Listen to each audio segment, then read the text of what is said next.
Rankings, top 10s, and tier lists are a staple of the end of any year, and it's always nice to see how everyone has experienced and enjoyed the 12 months that came before.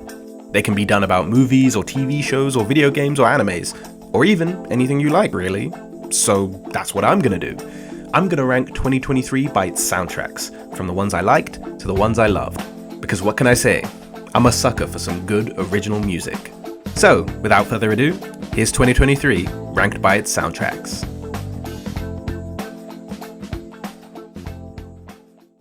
Coming in at number 10, we've got Wakanda Forever.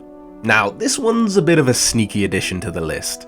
Yes, the movie came out in 2022, but it didn't come to Disney Plus until February 1st, 2023, and that's when I watched it, for the second time. So I'm gonna give it 10th place by technicality, mostly because it would have been way closer to the top of this list had I done this last year. Now, about the actual music. Ludwig Göransson knocked the soundtrack out of the park with the first movie, and we've got ourselves a repeat home run with the sequel. The varied instruments and themes used for not just Wakanda but Talokan painted a picture of two separate but similar cultures that feels real enough to touch. As for my favourite pieces, it's gotta be We Know What You Whisper for its tense accompaniment to a badass scene.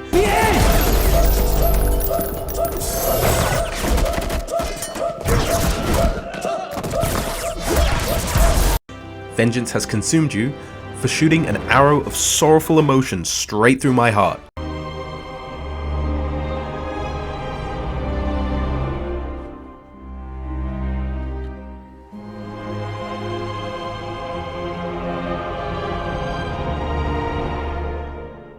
And They Want It But No by Tobe Nwigwe and Fat for hyping me up like crazy every time I hear it.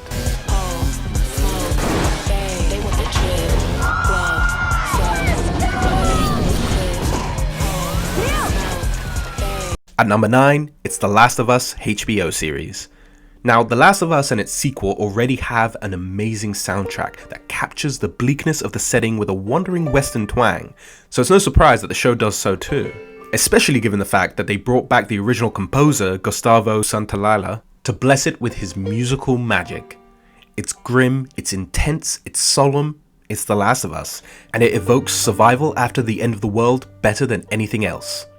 And who doesn't feel their hair stand on end when they hear the first few chords of that iconic theme?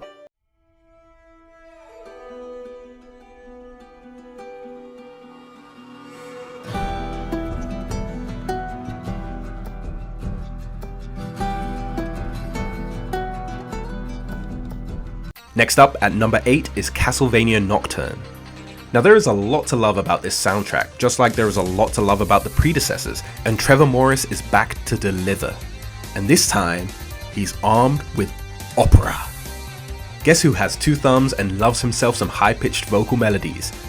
This guy. Yup, I am an unapologetic lover of opera, so clearly this soundtrack was made for me. My 2 favorite pieces? Divine Bloodline,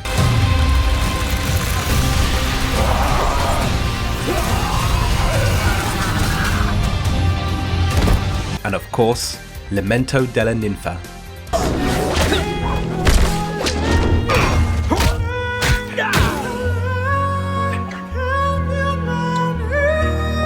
A piece of music I loved before it was given the Nocturne treatment, and the treatment served it well, especially because it seems to embody the rising tide of revolution that the show depicts.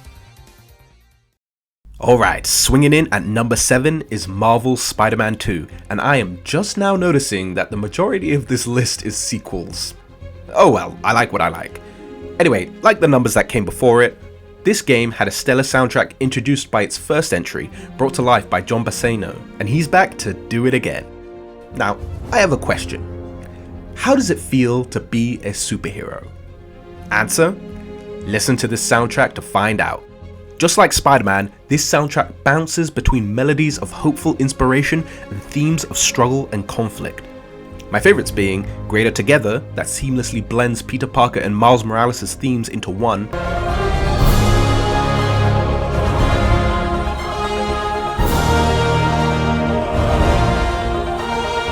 and Fighting Back, which beautifully showed the struggle between Peter and the symbiote in musical form. I'm the solution.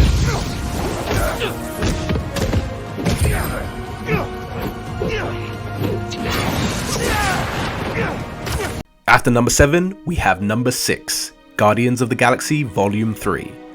Now, the Guardians movies are known for their amazing soundtracks. James Gunn is a prolific musicphile, and he showcases that with every movie he makes.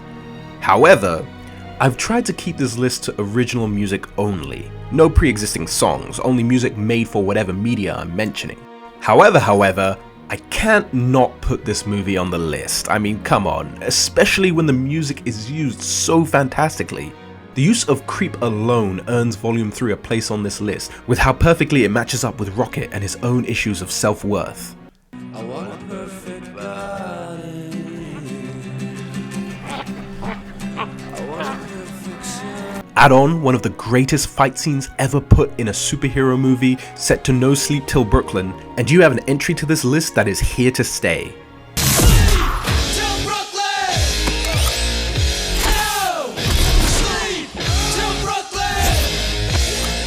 And while the original soundtrack by returning composer Tyler Bates is pretty good, in my eyes, Creep and No Sleep Till Brooklyn define this movie. Sailing in after 6, we have number 5, The Legend of Zelda: Tears of the Kingdom. Now, I knew the music in this game was going to be phenomenal as soon as I heard it in the trailer. And guess what? My assumption was correct, because goddamn did it deliver. Thanks to composers Manaka Kataoka and Masato Ohashi, we have a truly magical soundtrack that distills the essence of Hyrule into an audible saga of fantasy. It's like if you took a Ghibli film, hooked it up to a stereo, and just let it blare. From the main theme that bounces between triumphant and enchantingly ominous,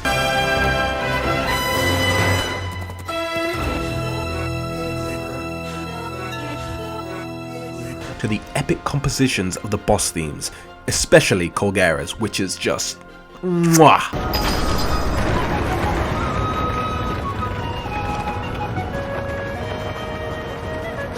I mean, those Wind Waker notes, yeah, I love it.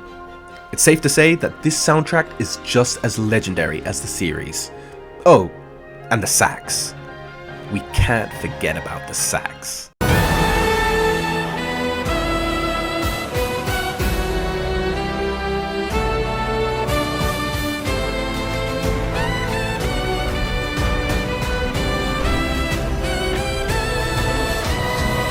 Sliding past number 5 is number 4, Pizza Tower. Oh, Pizza Tower, what can I say about you that hasn't already been said? This game really snuck up on me. I hadn't heard of it until it was well and out and about, and all it took was 10 seconds of gameplay for me to look at it and say, yup, that's the good stuff.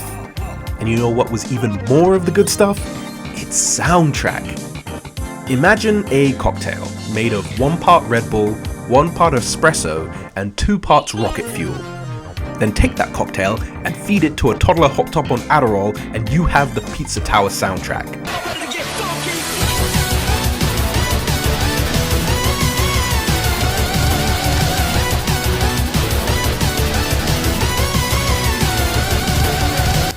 Mr. Sauceman has taken no prisoners with this glorious bout of discord. It is so eclectic, so energetic, so unapologetically over the top and chaotic that you can't help but bounce while listening to it. And in case you were wondering which piece is my favorite, it's Pizza Time.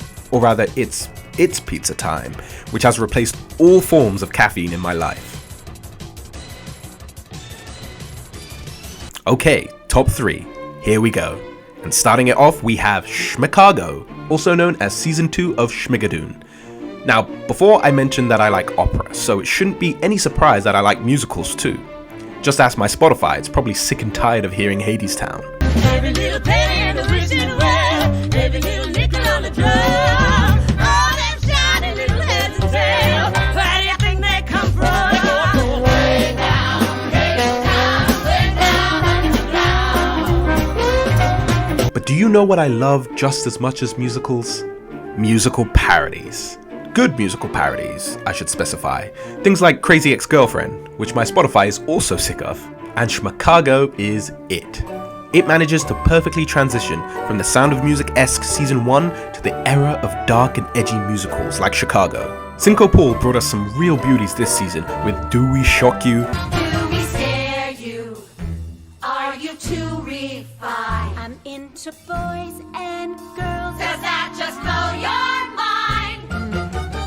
kaput. We've gone kaput.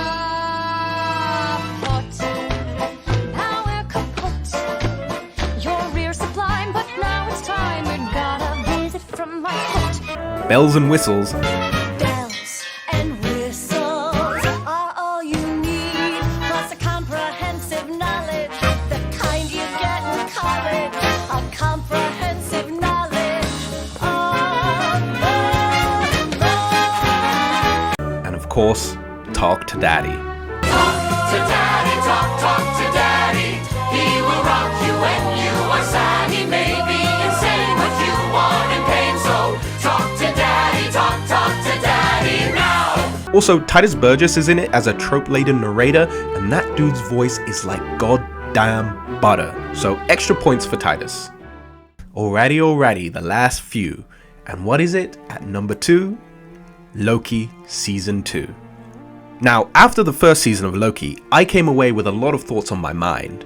But strangely, I think the one that rattled around the longest was, my god, I can't wait to hear more of Natalie Holt's music. The first season of Loki had such an amazing soundtrack, combining the fantastical Norse roots of Loki with the bizarre and offbeat atmosphere of the TVA. A marvelous marriage of sci-fi and fantasy. And then, Holt goes and does it again with Season 2. Expanding upon the themes that she'd introduced in the last season, she really let loose with some stellar tracks that provided the perfect backdrop to a mind-bending show about a time-traveling Norse god of mischief fighting against fate. And nowhere else is this showcased better than in History Is Now, the piece that plays as we watch a lonely god selflessly shoulder eternity in the hopes that others may live life free, completing the astonishingly executed arc of Loki Laufeyson.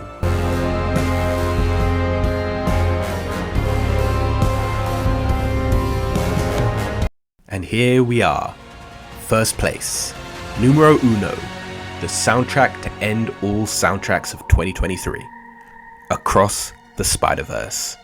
To say I love this soundtrack is an understatement and disservice to the music contained within it. Love is too bland, as is adore or idolize. This soundtrack is it. It is music. It is everything that I have ever enjoyed about listening to any piece I have ever heard.